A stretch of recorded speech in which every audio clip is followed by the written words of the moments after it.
Bismillahirrahmanirrahim. Assalamualaikum warahmatullahi wabarakatuh. Innal hamdalillah wassalatu wassalamu ala Rasulillah wa ala alihi wa sahbihi wa man walah. Wala haula wala quwata illa billah. Qala Allah Ta'ala fil Qur'anil Karim ba'da an na'udzu billahi minasyaitonir rajim. Bismillahirrahmanirrahim. Ya ayyuhalladzina amanu taqullaha haqqa tuqatih wa la tamutunna illa wa antum muslimun.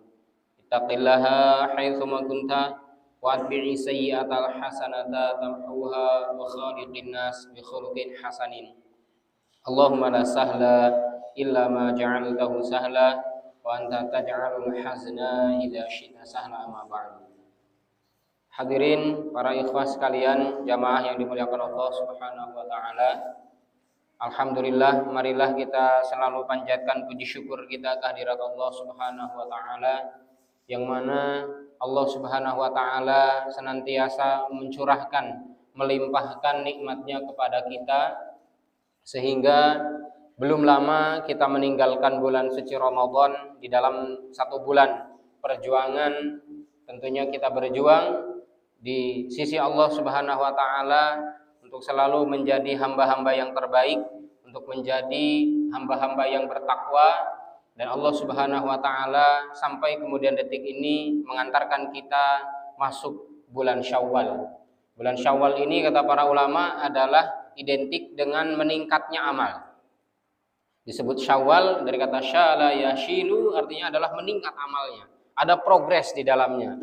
Karena apa? Karena memang disadari atau tidak, kita ini seolah-olah sebagai alumni dari sebuah karantina terbaik yang ada di setiap bulan-bulan yang kita lalui dari 12 bulan yang ada, yaitu bulan Ramadan.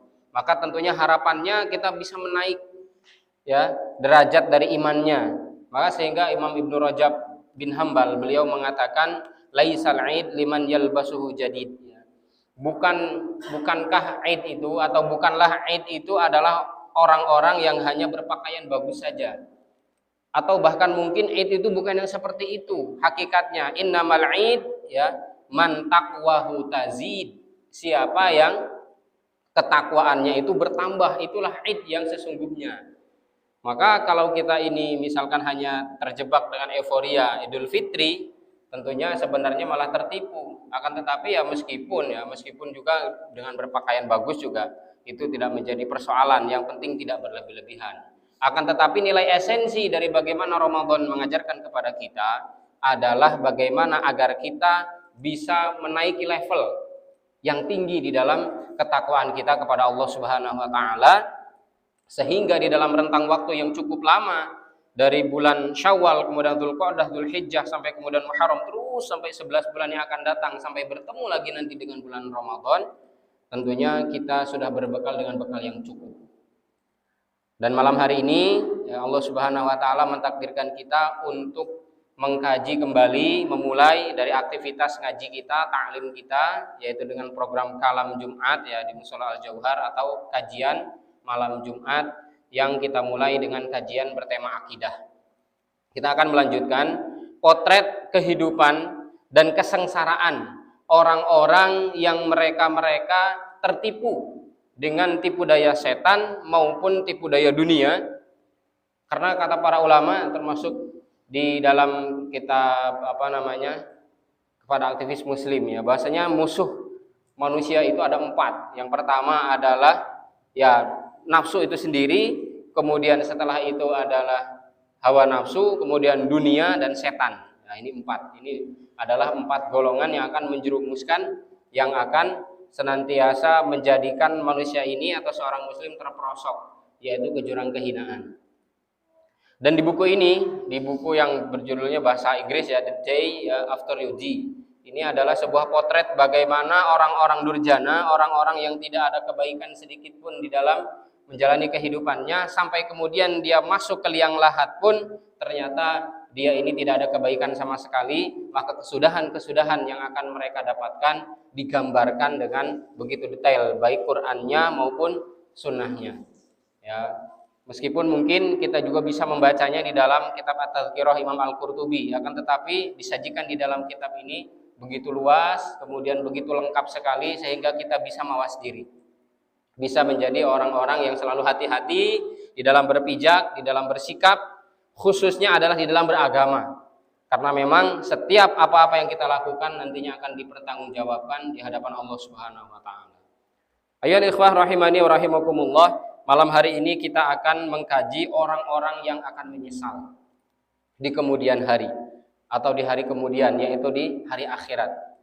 Mengapa mereka menyesal? Karena apa? Karena mereka tidak pernah menjadi hamba-hamba yang dicintai oleh Allah Subhanahu wa taala. Maka judulnya adalah jangan jadi orang yang menyesal atau jangan menyesal di hari kemudian, yaitu di hari akhirat. Sebagai bentuk peringatan agar kita betul-betul hati-hati, agar kita betul-betul bisa menata diri kita, menata jiwa kita, hati kita, supaya kita berjalan betul-betul di rel yang memang dibenarkan oleh syariat yang pernah dilalui oleh para nabi dan rasul dan juga orang-orang soleh terdahulu, sehingga tidak tergelincir. Nah, maka setidaknya di dalam buku ini saya mengambil ada 5 poin yang menjadi bentuk peringatan bagi kita semuanya ketika penyesalan terjadi nanti di kampung akhirat. Jamaah rahimani wa rahimakumullah. Yang pertama adalah mereka yang menyesal karena hidupnya hanya sekejap. Layaknya seolah-olah dari waktu pagi menjelang waktu duha. Kalaupun juga kita mendengar bahwasanya Nabi SAW mengabarkan hidup kita, hidup umat Nabi Muhammad SAW itu hidup hanya dari waktu asar sampai menjelang sholat maghrib. Silahkan kita hitung berapa jam waktu yang Allah berikan kepada kita semuanya. Berbeda dengan Yahudi. Yahudi diberikan waktu oleh Allah Subhanahu wa taala dari waktu subuh sampai zuhur untuk beramal dengan Tauratnya, dan mereka yang beramal dengan Taurat sebagaimana yang diikuti, sebagaimana yang dibawa oleh Nabi Musa alaihissalam, artinya Bani Israel ketika itu, maka mereka layak masuk surga. Nasrani, ya Bani Israel, ya Nasara di zaman Nabi Isa alaihissalam diberi waktu dari masa waktu zuhur sampai asar. Masih ada rentang waktu yang agak panjang, berarti 2 jam lah ya. Nah kita ini, kata Nabi SAW, makanya Allah bersumpah dengan wal asri, dengan waktu asar atau demi masa, khususnya adalah demi waktu asar, karena ternyata apa? Hidup kita ini sekejap para ikhwah sekalian. Para jamaah rahimani wa rahimakumullah, betapa singkatnya, betapa sedikitnya waktu yang akan nanti kita pergunakan, maka mari kita berbekal dengan sebanyak-banyaknya. Layaknya kita ketika mungkin di dalam sebuah perlombaan, atau mungkin kita di dalam sebuah kegiatan yang mana betul-betul dibatasi waktu, tentunya kita tidak akan berusaha untuk santai-santai. Pasti akan berusaha gimana caranya saya ambil yang pokok-pokok. Atau mungkin bagaimana caranya bisa diraup semuanya, ibaratnya seperti itu. Contoh seperti ada acara uang kaget ya, diberi waktu berapa menit biasanya itu. Ada mister kaya itu ya, uang kaget itu dikasih, nih saya kasih 5 juta, selesaikan sekarang, bawa ke supermarket. Bingung ya. Cari apa ya? Cari kulkas, cari ini, cari ini. 5 juta itu harus habis. Itulah seperti itu bagaimana singkatnya perjalanan hidup kita para ikhwah sekalian. Sehingga mereka-mereka yang nantinya akan menyesal karena apa? 0 dari kebaikan ketika masa hidup di dunianya. Mungkin kita sekarang yang merasakan masih hidup di dunia, masih hidup di muka bumi ini, ya tentunya seolah-olah wah saya masih lama. Saya masih ada jatah waktu masih lama sekali. Ini saja usia masih 30-an. Wah berarti kalau usia umatnya Nabi itu 63-an atau 60 ya baina sitin ya, antara 60 tahunan sebagaimana Rasul wafat di usia 63. Kalau saya berarti tinggal 30 tahun lagi, masih lama. Masih bisa santai-santai. Seolah-olah demikian. Padahal umur kita tidak ada yang bisa memprediksi, tidak ada yang tahu. Maka ketika semuanya dibuat santai, ternyata dia harus mati. Ternyata dia harus dijemput oleh malakul maut sampai kemudian terbitlah penyesalan. Nah, maka Allah Subhanahu wa taala menjadikan gambaran ya kepada kita semuanya di dalam ayatnya yang mulia dalam surat Al-An'am di ayat yang ke-27. Bismillahirrahmanirrahim. Walau taro idh wuqifu 'alan nar, kata Allah Subhanahu wa taala, wahai Muhammad, seandainya kamu tahu ketika mereka ini berada di tepian neraka, ketika mereka dihadapkan yaitu di sisi neraka, ya, maka faqalu ya laitana, mereka berandai-andai. Orang menyesal itu pasti coba kemarin ini.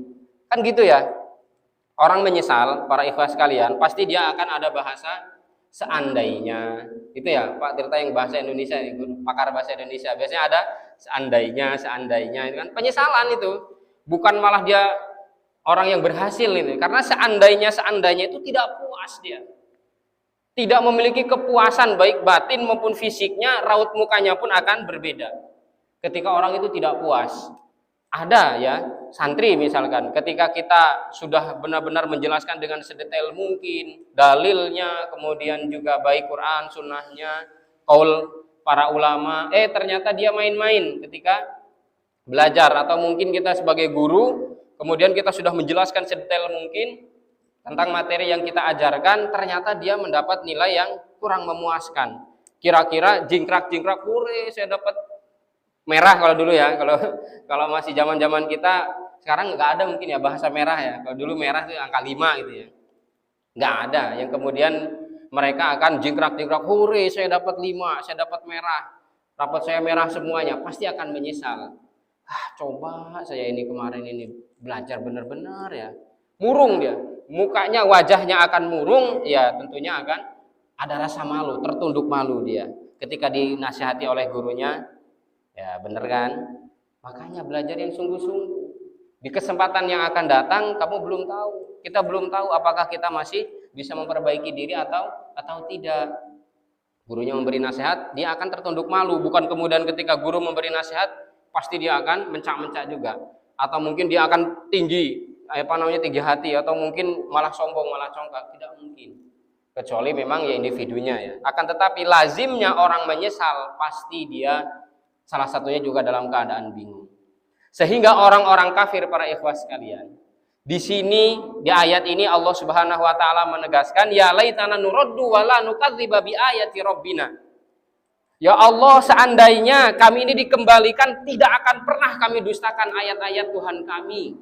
Kata orang-orang kafir ini, kata orang-orang yang tertipu, perkataan mereka-mereka yang menyesal di hari kemudian, yaitu di hari akhirat. Para jamaah yang dimuliakan Allah Subhanahu wa taala, kami tidak akan pernah kalau dikembalikan lagi mendustakan lagi ayat-ayat Allah Subhanahu wa taala, wa nakuna minal mu'minin. Mulai detik ini kami akan beriman. Ya penyesalan tinggal penyesalan. Makanya penyesalan itu di akhir, yang di awal apa Mas Tri?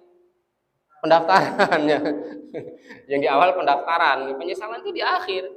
Maka jangan sampai kemudian menjadi bagian orang-orang yang menyesal, tersisih. Disisihkan oleh Allah Subhanahu wa taala, kapok mukapan, mungkin bahasanya gitu. Karena apa? Karena kurang maksimal di dalam menjalani aktivitas ibadahnya, pengabdiannya pada Allah Subhanahu wa taala. Coba bayangkan Firaun, belum saja sampai dia di liang lahat. Kalaupun mungkin masih sampai sekarang masih ada di mumi ya. Dibuat mumi jasadnya sebagai bentuk pelajaran, kata Allah Subhanahu wa taala. Bahkan kata Allah, kami munculkan lagi Firaun itu tadi sampai ngambang dia. Dikatakan orang-orang, berarti Firaun itu Tuhan benar katanya. Karena apa? Bisa ngilang. Itu orang-orang bodoh di masa Firaun ketika tenggelam itu sampai mengatakan seperti itu. Dan ada dari kalangan Bani Israil, Firaun kok nggak mati ya? Wah berarti benar Tuhan, dia bisa ngilang. Maka oleh Allah dimunculkan, ternyata ngambang dia, mati. Itu saja belum masuk kepada fase akhirat. Kalaupun Allah juga menggambarkan tentang bagaimana Fir'aun, Haman, dan bala tentaranya semuanya yang nantinya akan dihadapkan dengan yang namanya api neraka. Dan bahkan mereka akan dihadapkan dengan api neraka setiap pagi dan juga petang harinya, yaitu di alam barzakhnya. Dan Fir'aun ketika dia mulai tenggelam ya, di dalam surat Yunus di ayat yang ke-90, bahwa kata Allah Subhanahu wa taala, hatta idza adrakahul gharaq, ya sampai kemudian ya ketika dia ini sampai menemui masa akan menutup usianya, artinya ketika dia sudah mulai tenggelam, maka dia mengatakan qala, ya aku mengatakan, dia kata Fir'aun ini, qala, bahasanya dia mengatakan amantu ya bima amana bihi banu Israil wa ana minal muslimin. Jadi kata Fir'aun, ya sudah, kalau seperti itu saya ngalah lah.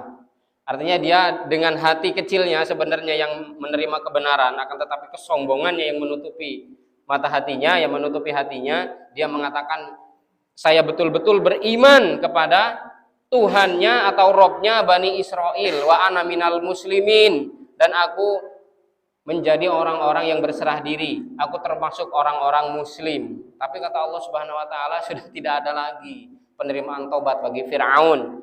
Sampai ketika ada sebuah dialog antara malaikat Jibril dengan Nabi Muhammad SAW, wahai Muhammad, seandainya ya kalau aku tidak segera mengais pasir, mengais lumpur-lumpur yang ada di dasar laut, karena memang kata Allah jadikan dasar laut itu tadi menjadi kering ya, ada angin panas kemudian mengering di situ sehingga bisa dipijak oleh Rasulullah Musa alaihissalam ya, Nabi Musa dengan semua pengikutnya 600.000 Bani Israel ya.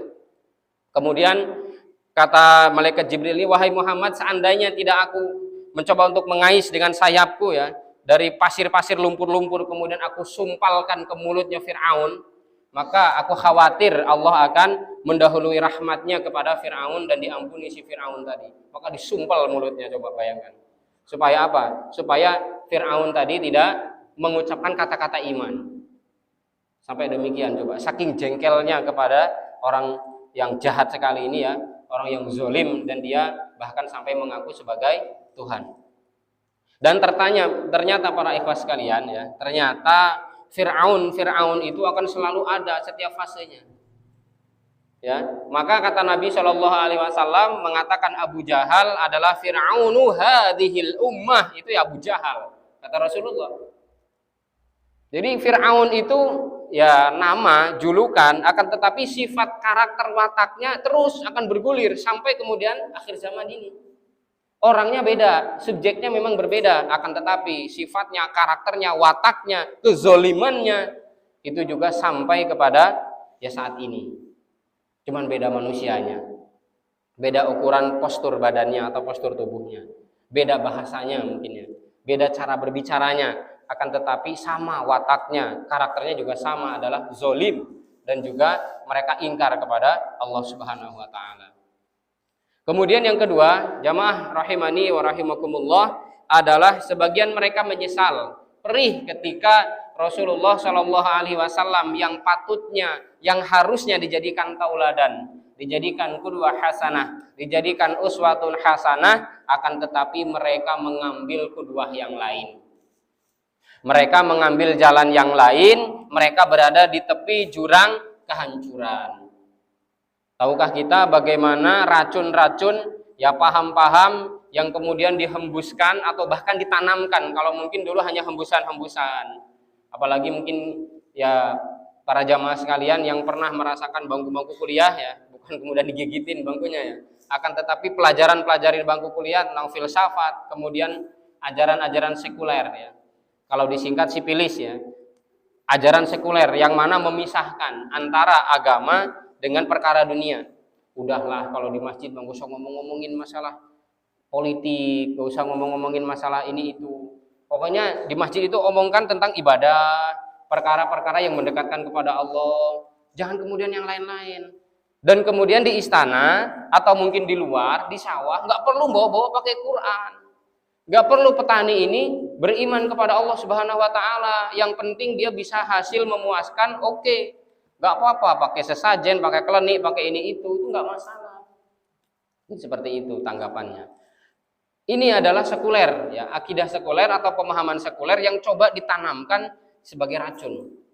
Kepada siapa? Kepada tubuh kaum muslimin, kepada generasi-generasi kita. Dipisahkan antara bagaimana perkara agama dengan urusan-urusan dunia.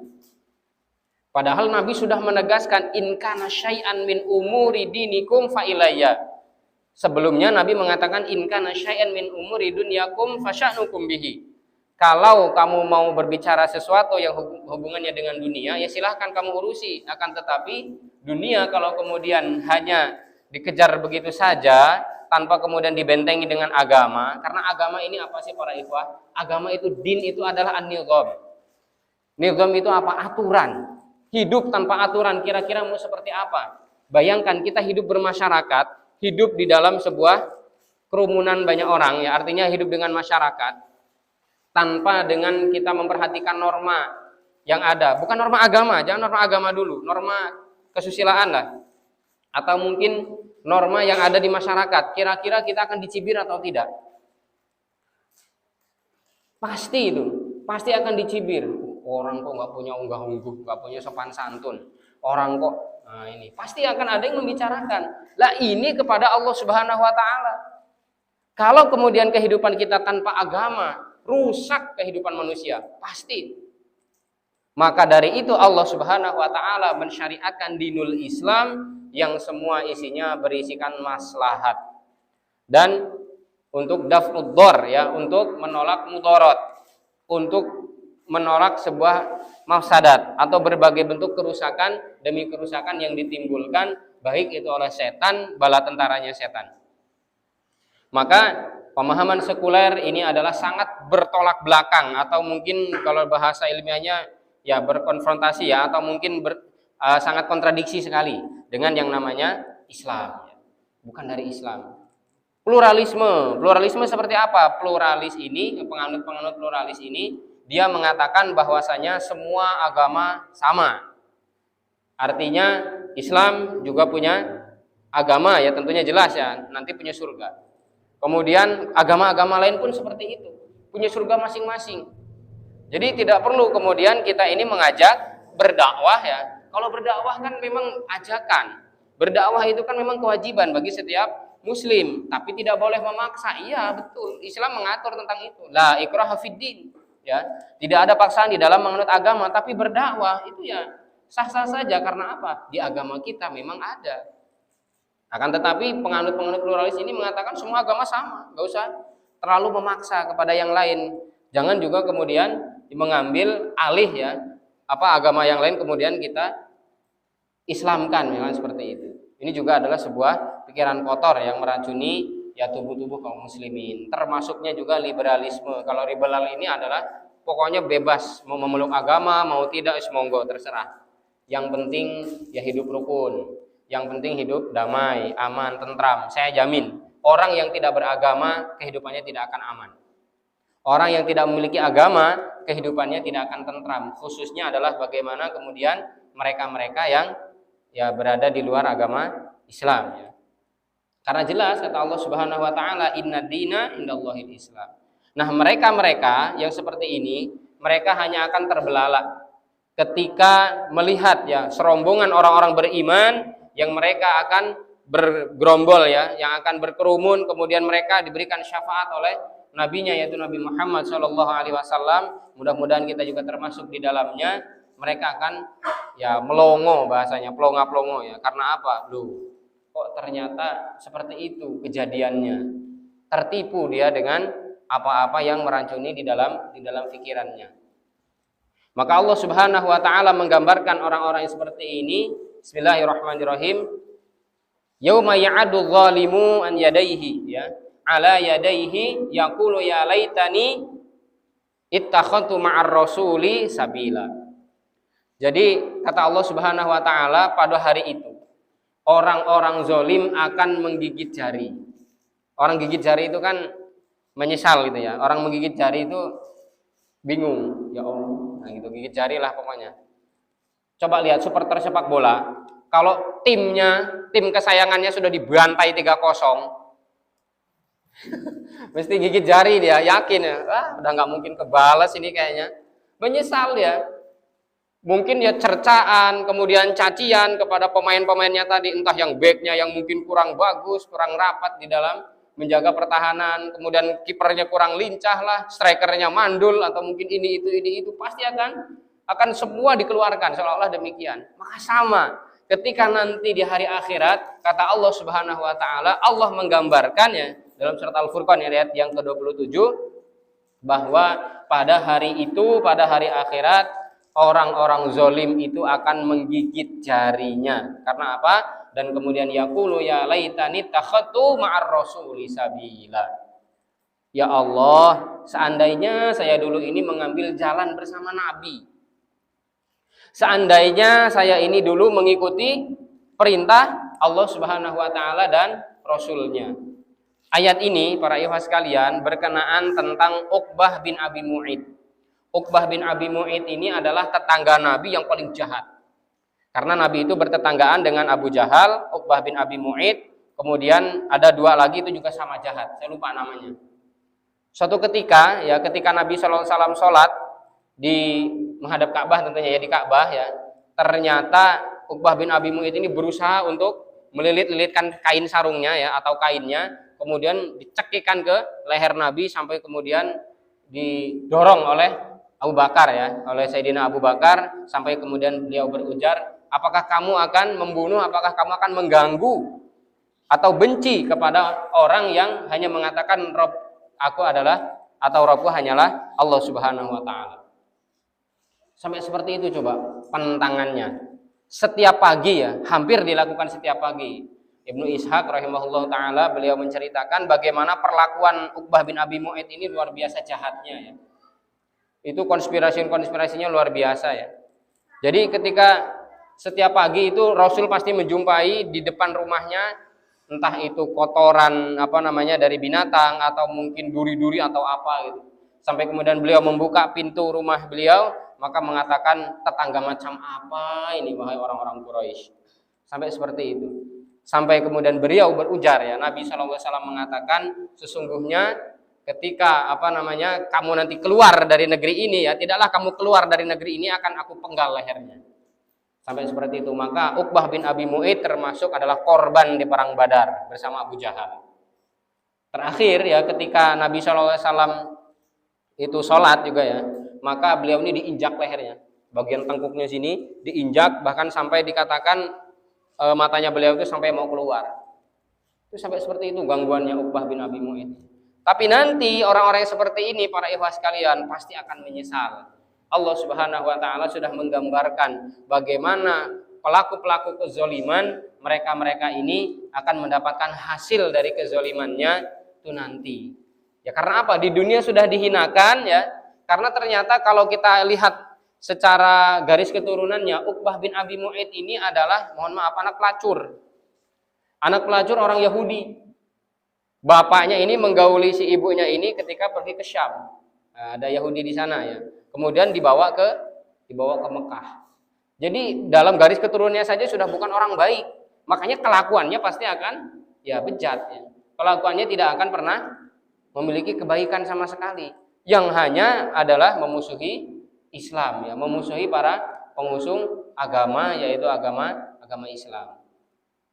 Kemudian yang ketiga, sebagian lainnya sangat menyesal karena salah memilih pergaulan dan teman. Almar'u ala dini khalilihi falyanzur ahadukum man yukhalil. Kata Nabi SAW, seseorang ala dini khalilihi adalah tergantung sikapnya, kemudian juga perangainya, agamanya terutama adalah terhadap siapa yang dia temani. Falyanzur ahadukum man yukhalil. Lihatlah oleh kalian siapa yang ditemani oleh seseorang tersebut. Maka jelas ketika yang ditemani adalah orang-orang soleh, maka dia pun akan ketularan soleh. Kalau diibaratkan ketika kita berteman dengan tukang minyak wangi, minimal kalaupun tidak menjadi tukang minyak wangi pun akan semerbak minyak wanginya itu akan senantiasa tercium di dalam diri kita ya, entah di baju atau mungkin di pakaian kita lah terutama ya. Tapi kalau kita berteman dengan tukang pandai besi, kalaupun baju tidak terbakar, kata Nabi SAW, pasti bau perangus dari besi yang terbakar itu pasti akan mengenai ke dalam diri kita. Ini gambaran sederhana bagaimana kita memilih teman. Sehingga tadi di ayat 27 surat Al-Furqan ya, di surat ke-25 ayat 27, kemudian di ayat 28-nya Allah meneruskan ya laitani lam attakhid fulanan khalila.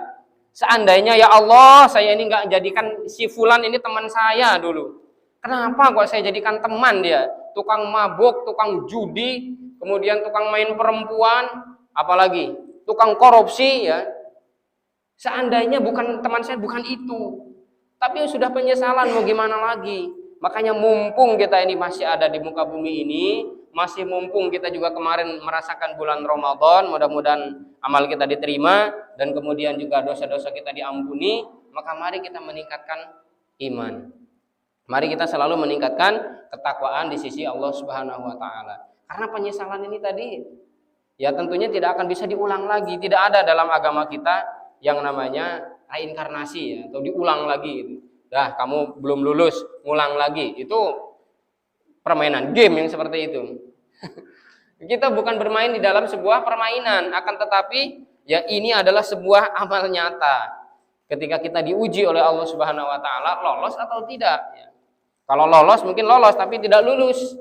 Bisa jadi lolos akan tetapi tidak lulus ya. Nah, berkaitan dengan Uqbah bin Abi Mu'id, saya sambung sedikit, itu punya teman namanya Ubay bin Ka'ab. Uqbah bin Abi Mu'id mengadakan sebuah perhelatan akbar, dia menikah dan mengundang semua tokoh-tokoh Quraisy termasuk yang dihormati adalah Rasul. Maka Nabi Muhammad diundang, wahai Muhammad, saya mau nikahan nih, ngunduh mantu tempat saya, hadir ya. Saya ingin pokoknya makanan yang saya buat, yang saya sediakan, ini adalah nanti dimakan oleh tokoh-tokoh Quraisy termasuk kamu yang saya akui karena memang kamu dari Bani Hashim yang terhormat. Saya tidak mau makan makanan kamu kecuali kamu bersyahadat, kata Rasul. Oh, seperti itu ya. Ya sudah, akhirnya bersyahadat. Uqbah bin Abi Mu'id ini bersyahadat para ikhwah sekalian, para jamaah sekalian. Sudah bersyahadat, kemudian Nabi hadir di situ, datang Ubay. Kamu ini masuk Islam toh? Wah, murtad kamu. Nah, kata Ubay seperti itu, kata Ubay bin Ka'ab ini.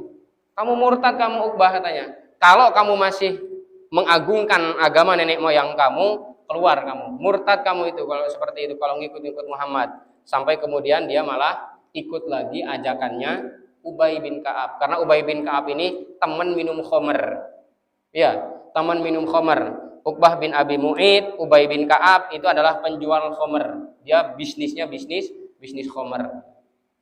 Coba bayangkan, kalau dari keburukan, pasti nanti ujung-ujungnya juga akan kepada keburukan. Di pikirannya itu kotor semuanya, jahat semuanya. Pasti jahatnya juga akan kepada muslim, apalagi muslim-muslim yang lemah, yang kemudian ditindas. Itu mereka pikirannya pasti bagaimana caranya supaya saya ini bisa menindas seorang muslim atau muslimah. Itu pikiran orang jahat seperti itu para ikhwah sekalian. Makanya kita semuanya ini yang sudah muslim dan tersadarkan, malah jangan cakar-cakaran kepada saudaranya.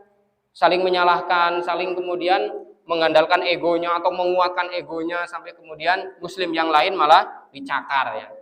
Kemarin kan hanya peristiwa mau Idul Fitri aja padahal sama-sama satu Syawal, geger sejagat raya se-Indonesia ya. Sampai kemudian ada bahasa-bahasa yang kurang mengenakkan ya. Padahal sama-sama punya dasar, coba bayangkan.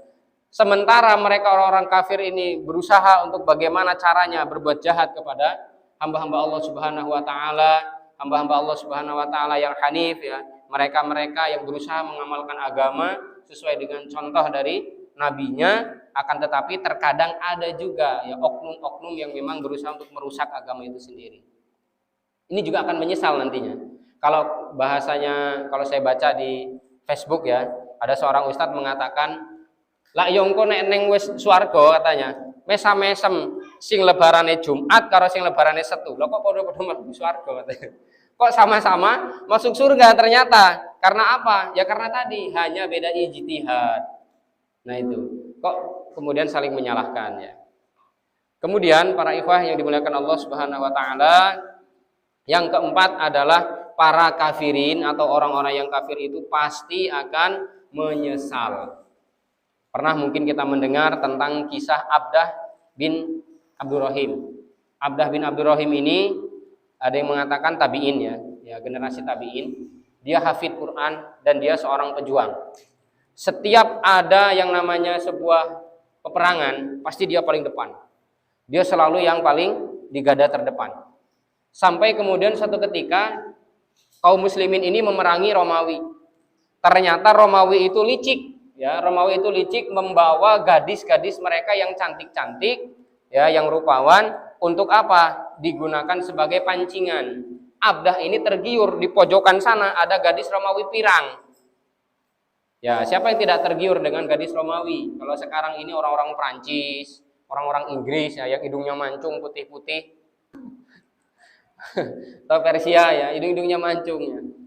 Maka Abdah ini tergiur, ngirim surat si Abdah ini tadi. Gimana caranya, wahai fulanah, aku ingin mempersunting dirimu dan engkau menjadi istriku. Gampang, wahai pemuda, masuklah ke agamaku, yaitu seorang Nasrani atau Kristen, niscaya kamu akan memilikiku seutuhnya. Goyang imannya, bayangkan, mujahid coba bayangkan, hafid Quran, coba bayangkan. Kurang apa? Seolah-olah kelengkapan yang ada dalam dirinya, kesempurnaan yang ada dalam dirinya, dia sudah hafal Quran, kemudian dia seorang pejuang, dan bahkan paling depan dia. Sudah tidak takut mati, dia berani mati betul. Tapi dalam satu waktu Allah menguji imannya, luntur imannya, ngirim surat ke sana, oke, diiyakan, hingga akhirnya dia murtad. Tapi ternyata Allah menyisakan 2 ayat di dalam dirinya. Ketika ditanya, wahai Abdah, kemana hafalan-hafalan kamu? Kok bisa-bisanya kamu ini murtad? Bisa-bisanya kamu ini meninggalkan agama Allah Subhanahu wa Ta'ala yang sudah jelas-jelas hak, yang sudah jelas-jelas kebenarannya. Maka nggak tahu, saya tidak tahu. Intinya saya berjalan sesuai dengan keinginan hati saya, dan ini adalah kehendak dari hati saya. Saya hanya menghafal 2 ayat, yaitu surat Al-Hijr di ayat yang kedua sampai ayat yang ketiga. Allah Subhanahu wa Ta'ala menggambarkan ya tentang hal ini, dikatakan rubama yawadul ladzina kafaru law kanu muslimin. Orang-orang kafir itu mereka berandai-andai. Rubama di sini artinya adalah seandainya gitu ya. Seandainya orang-orang kafir ini dulu menjadi orang-orang muslim, mereka berserah diri kepada Allah Subhanahu wa Ta'ala. Mereka berandai-andai ingin menjadi orang-orang yang beriman. Ketika apa? Melihat bagaimana siksaan demi siksaan, baik itu mulai dari alam barzakh sampai kemudian nanti ya kekal di neraka, yang tentunya tidak akan bisa diangkat oleh Allah Subhanahu wa Ta'ala, tidak mungkin diangkat oleh Allah Subhanahu wa Ta'ala, karena ini adalah bukti keadilan Allah Subhanahu wa Ta'ala kepada para hambanya. Kurang adil apa Allah itu? Memberi petunjuk, memberikan hidayah, bukan kemudian los begitu saja. Manusia silahkan mau beriman mau tidak ada petunjuk. Oh, kita ini setiap hari diberi petunjuk para ikhwah sekalian. Sangat-sangat terasa kepada kita semuanya hidayah Allah Subhanahu wa Ta'ala. Nah, orang-orang kafir, yang ini juga adalah ayat yang dihafal oleh Abdah tadi, itu menandakan kepada dirinya, tapi dia tidak sadar karena apa? Hatinya sudah tertutup. Hatinya sudah tertutup dengan hawa nafsunya. Makanya musuh terbesar kita juga adalah hawa nafsu. Lah kenapa kalau kita flashback kepada Ramadan ya? Kenapa kok setan katanya dibelenggu? Dibelenggu itu dirantai, bukan hanya dikencang dengan tali kambing ya, atau mungkin tali rapia, bukan seperti itu, seolah-olah dibelenggu dirantai. Kenapa kok manusia masih banyak yang muslim tapi tidak puasa? Laki-laki muslim dan dia sehat ya, kemudian juga badannya prima ya, kuat, kok kenapa tidak puasa? Hawa nafsunya yang tidak bisa dikendalikan, hingga hawa nafsunya bebas berkeliaran begitu saja meskipun setan dibelenggu. Sama dengan Abdah ini tadi, hafid Quran loh, coba. Kurang apa? Bukan kemudian kita, wah berarti nggak usah hafal Quran ya. Ini alasan bagi orang yang nggak hafal-hafal ini. Wah berarti nggak usah hafal Quran ya, karena hafal Quran saja ada seorang soleh tadi ternyata dia tergelincir dalam kehidupannya. Ya, bukan seperti itu. Hatinya harus perbaiki. Maka darhum kata Allah, yakulu, mereka makan, wa yatamatta'u, dan kemudian mereka bersenang-senang, wa yulhihimul amal, dia memanjangkan angan-angannya. Seperti itu. Jadi kata Allah Subhanahu wa Ta'ala, udah biarkan saja. Kalaupun dia tadinya mantan pejuang ya, maka ya naudzubillah kalau sampai menjadi mantan ustadz, kemudian dia jadi garong atau mungkin mati dalam keadaan su'ul khotimah. Lebih baik mantan preman, mantan pembunuh, akan tetapi dia menjadi ustadz besar, itu lebih bagus daripada mantan mantan ustadz dan bahkan mungkin mubalik internasional, ternyata malah sekarang jadi uskup, atau mungkin malah sekarang menjadi misionaris misalkan ya, atau mungkin mereka-mereka yang dimurkai oleh Allah Subhanahu wa Ta'ala. Yang kelima, para ikhwah sekalian, adalah mereka yang menyesal ketika waktu berlalu di dunia, namun mereka hanya menggunakan dalam perkara yang sia-sia. Nah, maka dalam hal ini di dalam satu buku yang cukup fenomenal ya, 24 jam melawan setan ya, karya tulis dari Ustaz Khairul Ghazali hafizahullah taala, beliau mengatakan setan itu sampai bermusyawarah, digambarkan ya oleh beliau, setan bermusyawarah ya, iblis bermusyawarah dengan setan-setan yang lain. Jadi sampai ujarannya seperti ini bahasanya, kita nggak mungkin bisa menghalangi mereka untuk masuk ke masjid. Kita tidak mungkin menghalangi mereka untuk berjamaah di masjid. Kita tidak mungkin menghalangi mereka untuk berzikir, membaca Al-Quran, berbuat baik kepada kedua orang tuanya. Akan tetapi hal-hal yang mungkin kita lakukan bagi mereka adalah disibukkan dengan perkara-perkara yang tidak ada manfaatnya. Luaskan mal-mal, luaskan pasar-pasar, kemudian juga warnai itu semuanya ya dengan salah satunya adalah kecanggihan-kecanggihan teknologi, sehingga ya termasuknya, tapi ada juga yang cocokologi ya, termasuk dalam hal ini berarti itu ininya dajjal gitu ya.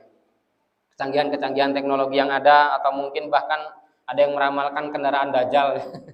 Yaitu terlalu terburu-buru lah ya. Kita tawakuf dalam hal itu. Akan tetapi fitnah-fitnah yang ada sekarang ini itu memang sudah menjadi ramuan-ramuannya setan. Disibukkan dengan perkara-perkara yang tidak bermanfaat. Ngelembur akan tetapi main gaple. Ngelembur ngobrol itu sepanjang malam, akan tetapi bukan dalam majelis ilmu.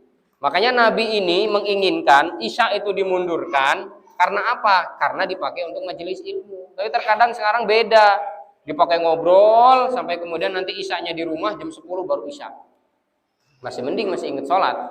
Nah kalau sama sekali tidak ingat sholat, nah ini, maka mereka akan menyesal para ikhwah sekalian, akan berfoya-foya. Yes, pokoknya semua apa-apa fasilitas yang ada di dunia ini mereka gunakan, tapi ternyata tidak memberi manfaat sedikit pun, tidak ada manfaat sedikit pun terhadap dirinya dan agamanya, sehingga dia akan menjadi orang-orang yang tertipu, maghrur ya. Tertipu, menyesal. Ternyata ketika suruh dibuka oleh Allah Subhanahu wa taala, buka perbekalan kamu. Mana sini perbekalannya? Kamu menghadapku bawa apa? Ketika dibuka rangselnya nol, nggak ada apa-apa, cuma ada rengginang. Cuma ada rengginang, sisaan THR ya, sisaan lebaran, mungkin seperti itu ya. Karena apa? Itu tadi. Hidupnya terbuai dengan yang namanya angan-angan. Jamaah rahimani wa rahimakumullah, inilah 5 poin yang menegaskan kepada kita semuanya tentang gambaran orang-orang yang akan menyesal di hari akhirat. Maka jangan sampai kita menjadi salah satunya. Kalaupun mungkin kita nomor 1 di poin yang ada salah satu dari 5 poin tadi, jangan mau. Mari kita berbenah diri, mari kita setelah melewati Ramadan ini kemudian kita akan berjuang ya, lebih ekstra lagi. Karena apa? Setan sudah dilepas, setan sudah leluasa untuk selalu menggoda dan menggelincirkan kita semuanya, sebagaimana dalam surat Al-A'raf di ayat yang ke-16 17. Di situ sudah jelas-jelas Allah Subhanahu wa taala menggambarkan, "Fabima aghwaytani la'aqudanna lahum siratal mustaqim." Karena engkau menghukumi aku sesat ya Allah, maka akan aku gelincirkan mereka, akan aku sesatkan mereka, akan aku jungkalkan mereka, akan aku jungkir balikkan mereka dari jalanmu yang lurus. Ini udah Isya belum? Udah Isya belum? Sudah ya? Sudah azan ya? Jamaah rahimani wa rahimakumullah, karena memang terbatas waktu ya, talim kita seperti biasa mulai ba'da maghrib sampai kemudian menjelang sholat Isya dan sampai kumandang adzan Isya. Mudah-mudahan bermanfaat. Insyaallah dilanjutkan di pekan yang akan datang dalam kajian yang sama, akan tetapi berbeda tema. Seperti biasa kita akan mengkaji tazkiyatun nufus atau penyucian jiwa berdasarkan para salafus saleh. Saya kembalikan kepada pembawa acara. Aqulu qouli hadza astaghfirullah li wa lakum lisairil mu'minin wal muslimin min kulli dzambin fastaghfiruhu innahu huwal ghafurur rahim. Billahi taufiq wal hidayah wa ridha wal inayah. Allahul muwaffiq ila aqwamit thoriq. Wassalamualaikum warahmatullahi wabarakatuh. هبت كالريح كالريح كالريح قوية، شبت كالنار كالنار كالنار وضية.